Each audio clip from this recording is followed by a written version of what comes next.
మనం ఇక్కడి నుంచి వెళ్ళిపోవడం మంచిది అనుకుంటా. కళ్ళు మండిపోతున్నాయి. ఉల్లిపాయ కళ్ళలో వేసుకుంటే మండిపోతుందని చిన్న వయసులో మా అమ్మ చెప్తుంది.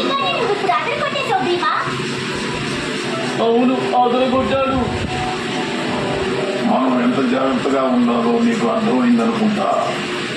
ఇక రావయ్యా, మనం ఇద్దరం ఆట ఆడుకుంటా.